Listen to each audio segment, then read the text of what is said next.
বাংলাদেশে 400 কোটি টাকার বাড়ি আছে, আছে না? নেটে সার্চ দেন, এখন চলে আসবে। এক বাড়িতে কত? 400 কোটি। কোটি কোটি টাকার বাড়ি, এটার তো অভাবই নেই, ঠিক না? সেও জানে আমি চিরদিন থাকবো না, সেও জানে। কিন্তু তার ব্যয় করার অবস্থা দেখলে মনে হয় সে কোনোদিন যাবে না। তার বেডরুম দেখলে মনে হয় সে কোনোদিন এখান থেকে বাহির হবে না। তার বাথরুম দেখলে মনে হয় সে কোনোদিন এখান থেকে যাবে না। তার ঘরের সাজসজ্জা দেখলে মনে হয় কোনোদিন সে যাবে না, মরবি না। গাড়ি শাড়ি বাংলো সাংলো, তার অফিস, চলা ফিরা, কথাবার্তা, উঠা বসা, ভঙ্গি সঙ্গী, খাওয়া দাওয়া, সব দেখলে মনে হয় সে যাবেই না, মরবেই না। কি ভুল বললাম না? মনে হয় ভুল বলছি। অথচ বিশ্বাস করে আমি মরে যাব, চলে যাব। যে জানে সে চলে যাবে, তার আবার সাজ কিসের? ঠিক না? বাংলায় মনে হয় এরকম একটা প্রবাদ বাক্য আছে, ভুলে গেছি। তার আবার সাজ কিসের? যে জানে চলে যাবে, ছেড়া যাবে, চলে যাবে, ছেড়া যাবে, গড়ালারা রেখা আসবে জঙ্গলে, তার আবার সাজ কিসের? দুঃখে যার জীবন গড়া, তার আবার দুঃখ কিসের? যে জানে আমি যাত্রী, আমি চলে যাব, যে কোনো মুহূর্তে যেতে পারি। দুনিয়ার এরকম কোন সিস্টেম আছে নাকি যে যত উন্নত বাড়ি হবে তত দেরিতে যাবে? তাইলে বাদশাহ ফয়সাল কেন গেল? বাদশাহ ফাহাদ কেন গেল? বাদশাহ আব্দুল্লাহ কেন গেল? ওদের মতো তো প্লেস দুনিয়াতে নাই, কারো কাছে নাই। কেন গেল? চলে তো গেল।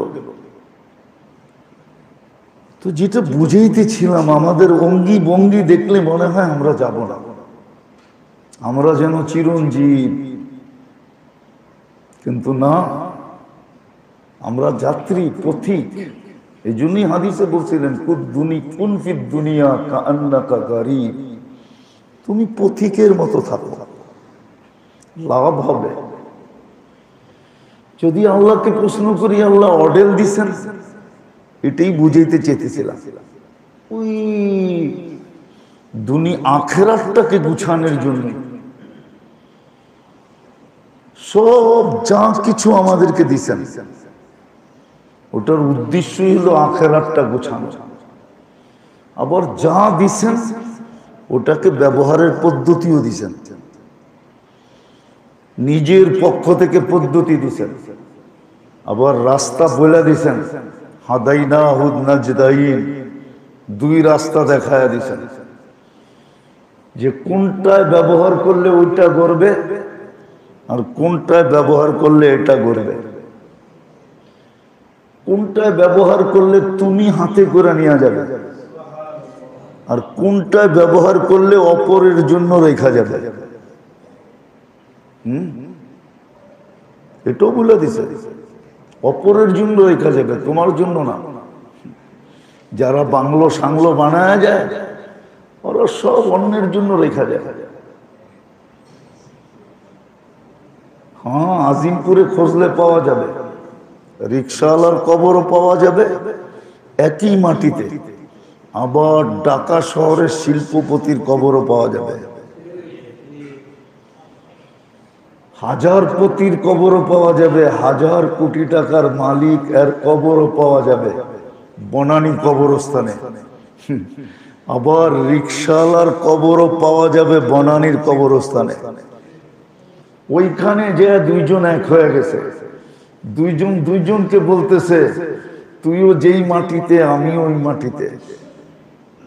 ওইখানে আর পার্থক্য করতে পারবে না যে তুই রিক্সাওয়ালা আমি শিল্পপতি, তুই হাজারপতি আর আমি কোটিপতি। ওইখানে পার্থক্য করতে পারবে না, একই মাটিতে। তো যেটা বুঝাইতেছিলাম, আজকে আমাদের সব কিছু লাগতেছে এইটা গুছানোর জন্য, দুনিয়া গুছানোর জন্য, দুনিয়াটা গুছানোর জন্য সব কিছু লাগতেছে। কিন্তু স্বীকার করি, জানি যে আমি বেশি দিন এখানে থাকবো না, যেই কোনো মুহূর্তে আমি চলে যেতে পারি। আবার চলে যাওয়াটা এরকম লুকায়িত রাখছেন, কেউ জানে না। সত্য কাহিনী মনে পড়লো, এই জন্য বলতেছি। মালিক রহমতুল্লাহ আলাই মদিনা মুনাওয়ারা ইমাম, উনি 4 মুযহাবের এক ইমাম, এক মুযহাবের ইমাম মালিক রহমতুল্লাহ আলাই। উনি মদিনা মুনাওয়ারার বাহিরে কখনো যান নাই, জীবনে একবার গেছেন হজের জন্য। উনি মদিনার বাহিরেই যেতেন না, যে যদি মদিনার বাহিরে মৌত হয়ে যায়, আমি তো মদিনার মৌত চাইতেছি। আর মদিনায় কোনোদিন উনি জুতা পায়ে দিয়ে চলতেন না, কেননা 1000 বছর আগের কথা। আল্লাহ রসুল চলছে, যদি আল্লাহ রসুলের পায়ের উপরে জুতার পাড়া লাগা যায়, মহব্বতের ব্যাপার। ওনাদের এরকম মহব্বত ছিল, আমাদের তো শুকনা মহব্বত, মুখে মুখে মহব্বত। রাগ হয়ে যাবেন বলবো, যদি আপনার নবীর মহব্বতই থাকে তো আপনি দাড়িতে শেভ করেন কি করে? আপনি অন্যের পোশাক পরেন কি করে?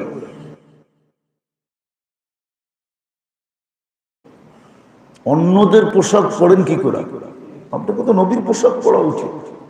নবীর মতো ভিতরটা পারি না, উপরটা তো পারি, বেশভূষা তো পারি। বেশভূষা বুঝেন?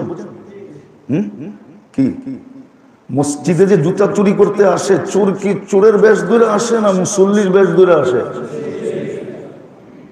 আপনি আর আমি বেশটা তো ধরতে পারি, বেশভূষা তো ধরতে পারি। আপনি বলবেন বেশভূষা কি কাজে দিবে? হ্যাঁ, কাজে দিবে, প্রমাণ আছে। কথা অন্যদিকে চলে যাবে। মুসা আলাইহিস সালামকে সবচেয়ে বেশি ব্যঙ্গ করতো এক ব্যক্তি, সামেরি নাম ছিল, কোরআনে আছে তার কথা। সবচেয়ে বেশি ব্যঙ্গ করত, ছিল ফেরাউনের লোক, কিন্তু ওর বেশভূষা ছিল মুসা আলাইহিস সালামের মতো। বাবরি, দাড়ি, জুব্বা, পাগড়ি, লাঠি, কথা বলার স্টাইল, ওইগুলো ধারণই করছিল মুসা আলাইহিস সালামকে সারাদিন বিরক্ত করার জন্য। তো ফেরাউন সহ যখন ডুবা মরছে, আল্লাহ ওকে ডুবায় নাই। ওর কারণে আবার 5,80,000 85,000 বনি ইসরায়েলকে জান দিতে হয়েছিল, শুধু ওর কারণে। ওর লম্বা কাহিনী। তো মুসা আলাইহিস সালাম বলতেছিল, আল্লাহ একে ডুবান নাই কেন? এ তো ফেরাউনের চেয়ে বেশি কষ্ট দিত আমাকে। তা আল্লাহ বলে, ডুবাইতে চাইছিলাম, কিন্তু তোমার বেশভূষা দেখে লজ্জা লাগছে। তাহলে আল্লাহ প্রমাণ দিছে, যদি মুসা আলাইহিস সালামের বেশভূষার দ্বারা সামিরি বাঁচতে পারে ডুবার থেকে, তো দুজাহানের বাদশাহ, সৈয়দুল আম্বিয়া, ইমামুল আম্বিয়া, সৈয়দুল আউয়ালিন ওয়াল আখিরিন, সৃষ্টির সর্দার, এর বেশভূষায় আপনি বাঁচবেন না? শুধু এইখানে বাঁচবেন না, ওইখানেও বাঁচবেন। আমার কাছে প্রমাণ আছে। এই উম্মতকে দাঁড়িয়ে দিছে জান্নাতে যাওয়ার জন্য। বিশ্বাস হয় না? তাহলে আমি প্রমাণ দিচ্ছি। আগে কাহিনী দিয়ে প্রমাণ দিই, পরে হাদিস দিয়ে দিব না। এক মুহাদ্দিসে জামান মারা গেছে, তো স্বপ্নে দেখার পরে জিজ্ঞাসা করছে, জামানার সবচেয়ে বড় মুহাদ্দিস, হাদিস বিশারদ, হাদিস পড়াইতো। সাথীরা জিজ্ঞাসা করছে, কি ব্যবহার হলো? দাড়ি দেখায় জান্নাতে চলে গেছে। দাড়ি দেখায়? আল্লাহর সামনে যখন দাঁড়াইছে, তো আল্লাহ জিজ্ঞাসা করছে, ওই দাড়ি পাকনা বুড়া কি নিয়ে আসছস? তখন হাদিস মনে উঠছে, বেশি কিছু আনি না, দাড়ি আনছি, দাড়ি। আল্লাহ চেতা গেছে, শুধু দাড়ি? চেতেন কেন? আপনি কি জিবরিলকে বলেন না? জিবরিল কি আমাদের নবীজিকে বলে নাই? নবীজি কি সাহাবাদেরকে বলেন নাই? সাহাবা কি আমাদেরকে বলেন নাই? যে ইন্নাল্লাহা লা ইস্তাহি যী শাইবাতিন শাইয়াবা ফিল ইসলাম, যে ইসলামের ভিতরে থাকা অবস্থায়, মুসলমান অবস্থায় দাড়ি পাকায় ফেলছে, চাই একটা হোক, তার সাদা দাড়ি দেখলে আল্লাহ লজ্জা পায়। এখন তো উল্টা দেখতেছি, আপনি রাগ হয়ে যেতেছেন দাড়ির কথা বলার কারণে। আল্লাহ হাইসা দিয়া বলছে সবাই সত্য বলছে, আমিও সত্য বলছি, মাফ করে দিলাম, যা। দাড়ি তো এই উম্মতকে কাটার জন্য দেন নাই, দিছিলেন রাখার জন্য। যুয়িনাতির রিজাল বিল লুহা, আল্লাহ বলে আমি পুরুষকে সাজাইছি দাড়ি দিয়া। ওয়ান নিসা বিল মুস্তারসিল, মহিলাদেরকে সাজাইছি লম্বা লম্বা চুল দিয়া। এই জন্য আমাদের দেশে আগে মেয়ে দেখতে গেলে চুলও দেখতো, যেটার চুল লম্বা না খাটো। লম্বা চুল হইলে পছন্দ করতো না, চুল লম্বা আছে, এটা সাজ। জান্নাতে নারী যতটুক লম্বা হবে, চুল এতটুক লম্বা হবে। ওই দিন দেখবেন লম্বা চুলের পাহাড় কিরকম, পাহাড় বোঝেন তো, সৌন্দর্য কিরকম। তো মালিক রহমতুল্লাহ আলাই, ওনার জীবনের কাহিনী বলতেছিলাম, ভুলা গেছি কি জেনে বলতেছিলাম। মালিক রহমতুল্লাহ আলাইর কাহিনী, ওনার জীবনের কাহিনী। উনি নিজের কাহিনী নিজে লিখে গেছেন, ভুলা গেছি কোন কাহিনীটা যেন বলতেছিলাম।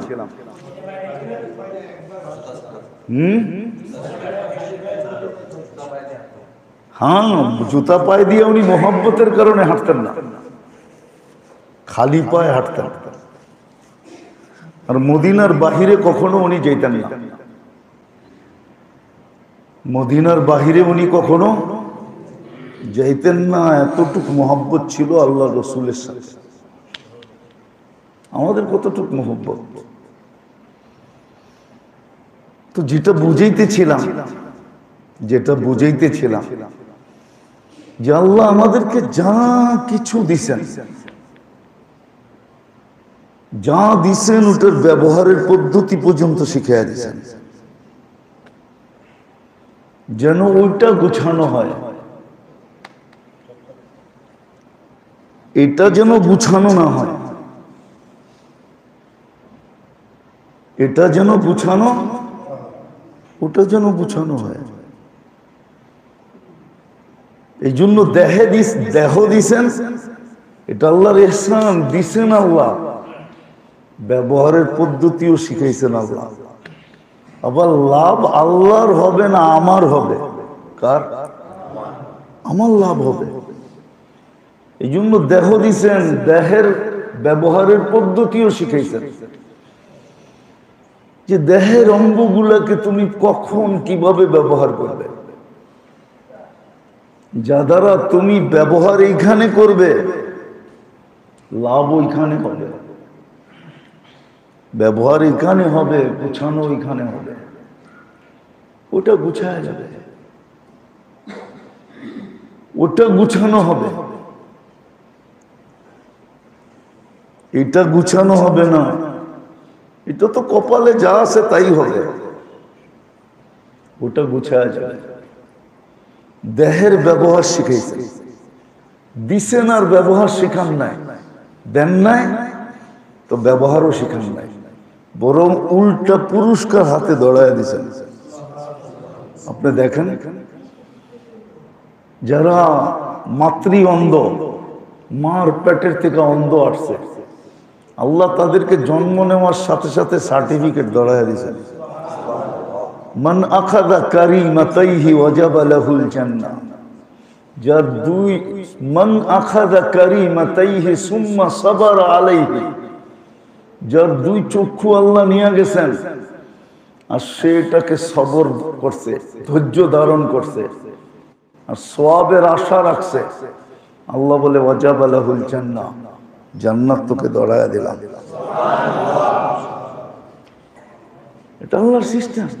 আর যাকে দিছে তাকে চক্ষু ব্যবহার করার পদ্ধতি শিখাইয়া দিয়েছেন। যে ওইটা করো, নাইলে এই সওয়াব কেন লেখা হতো? মা বাবার দিকে সদয় দৃষ্টিতে দেখলে হজের সওয়াব। কেন এই সওয়াব দিত আপনাকে? ব্যবহারের পদ্ধতি শিখাইছে, কখন খুলবে কখন বন্ধ করবে, আবার গেটও দিয়া দিছে। আল্লাহ ইচ্ছা করলে দুইটা পাপড়ি নাও দিতে পারতেন। এটাকে কি বলে? চোখের উপরে একটা, নিচে একটা পর্দা নাও দিতে পারতেন। এটা পর্দা না। দরজার পাট হয় কয়টা? এখন কইবেন আমাগুলো একটাই হয়, ঠিক না? কিন্তু আগে দরজার পাট দুটেই ছিল। কয়টা? চোখের উপরে পাট কয়টা? আল্লাহ দরজাও দিয়া দিছে, কখন খুলবা কখন বন্ধ করবা, কখন খুলবা কখন বন্ধ করবা, কোনখানে খুললে আখেরাত বনবে, কোনখানে বন্ধ করলেও আখেরাত বনবে। বন্ধ করে দিছে, আখেরাত হয়ে গেছে। হ্যাঁ, এরম জায়গায় চোখ পড়া গেছে, সাথে সাথে বন্ধ করে দিছে, আখেরাত বনে গেছে। ঠিক না? তো আল্লাহ চোখ দিছে, ব্যবহারের পদ্ধতি দিছে, এরকম পুরো দেহের ব্যবহারের পদ্ধতি দিছে। দেহ কিভাবে বন্ধ ব্যবহার করবে ওইখানে তৈরি হবে। এটা হোক আর না হোক, ওটা হবেই হবে। এটা হোক আর না হোক।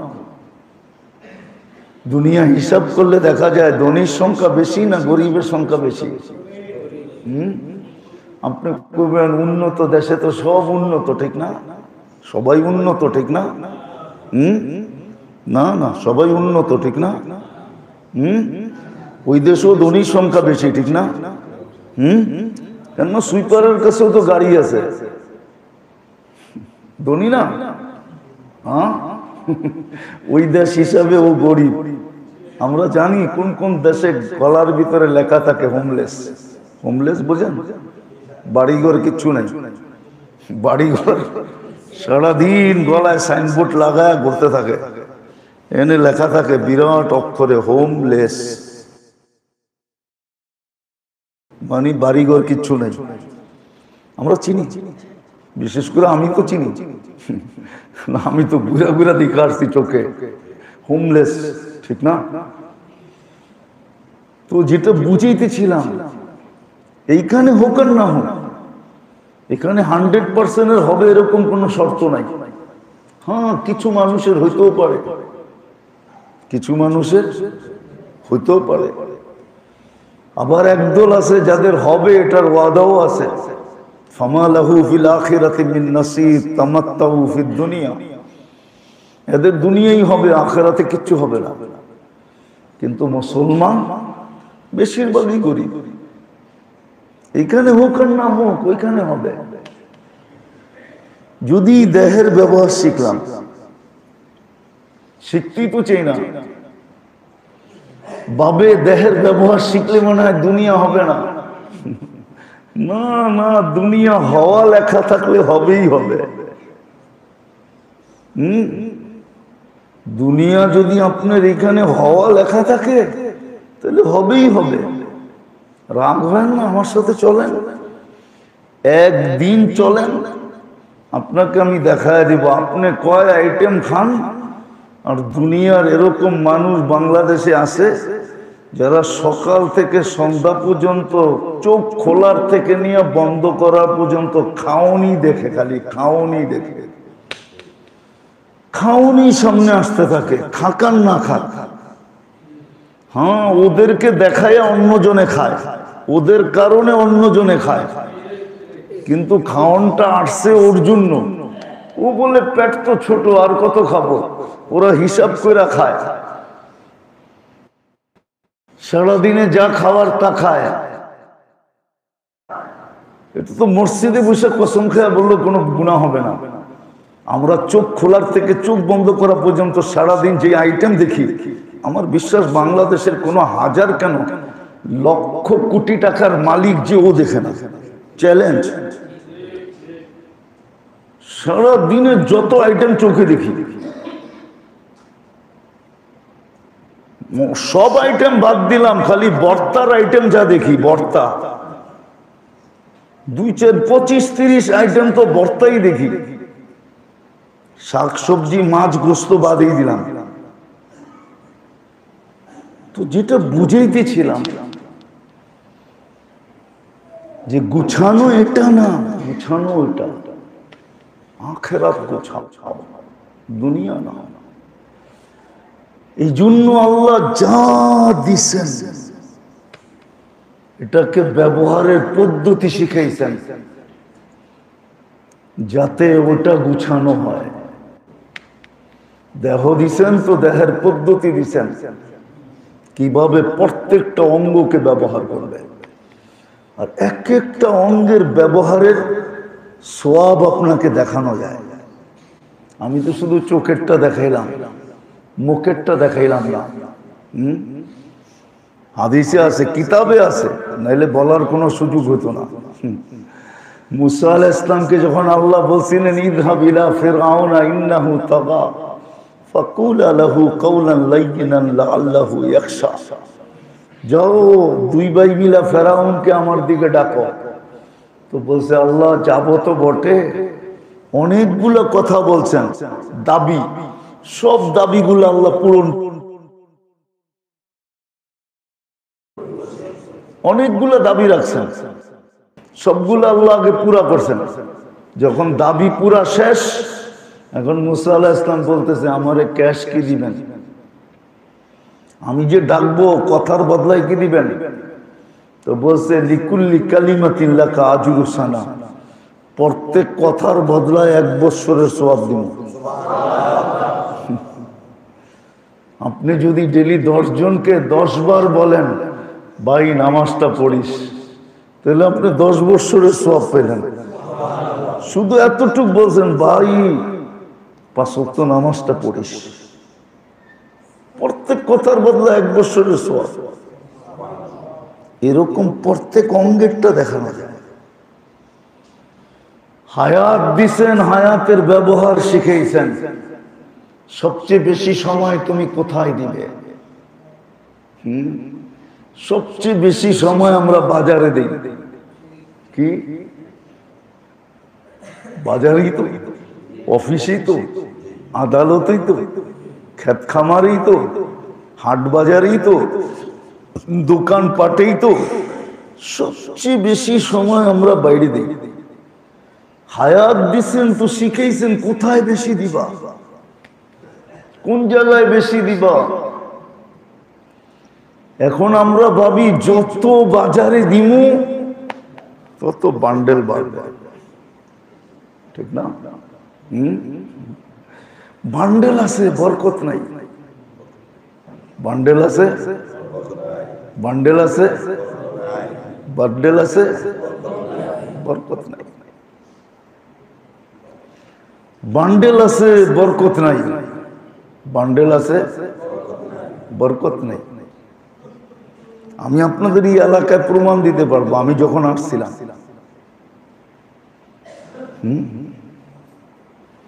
আমি তো 98-99 দিকে এই এলাকায় শুরু আমার জুমা পড়ানো।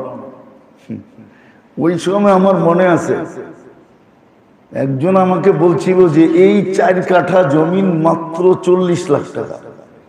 কত কত? বুঝা গেল 40 লাখের বরকতে মিলত কত কত কত? এখন 1 কাঠার দাম 3 কোটি টাকা ওই জমিনে। তাহলে ওই 10 লাখে যেই বরকত ছিল, এখন 10 লাখের বরকত আয়া দাঁড়াইছে কোথায়?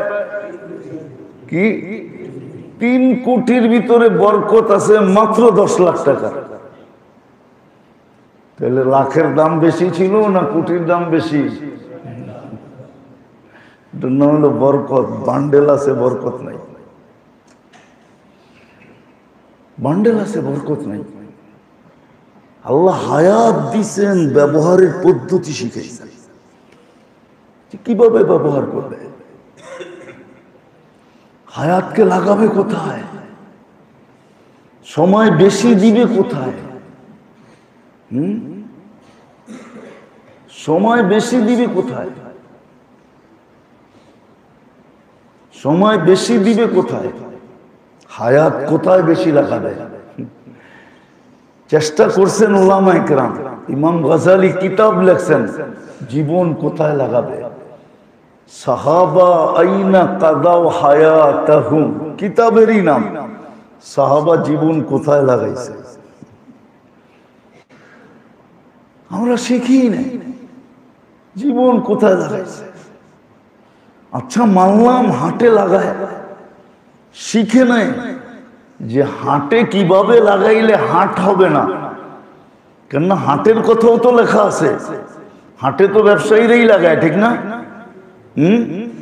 কি মার্কেট সার্কেট দোকানপাট ব্যবসায়ীরাই তো লাগায়।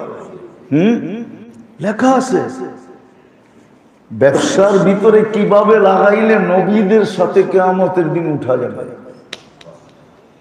আত্তাজির ইয়াহশুরু মান নবিয়্যিন ওয়াস সিদ্দীকিন ওয়াস শুহাদা, নবী সিদ্দিক শহীদদের সাথে কিয়ামতের দিন কাঁধে কাঁধ লাগায় উঠবে। যদি বাজারে থাকার সময় কিভাবে কাটাবে ওটা শিখতো, থাকতো বাজারে, কোনো আপত্তি নেই, কিন্তু যদি শিখতো যে বাজারে আমি কিভাবে থাকবো, এটা যদি শিখতো, দোকানে কিভাবে থাকবো এটা যদি শিখতো, অফিসে কিভাবে থাকবো এটা যদি শিখতো, এটাও তো শিখে না। এক তো থাকেও বেশি, আবার কিভাবে থাকবে এটাও শিখে না, ওটাও শিখে না। যদি শিখতো, তো যেটা বুঝাইতেছিলাম, আমাদেরকে সব কিছু দিছেন ওইটা গুছানোর জন্য, আখিরাত।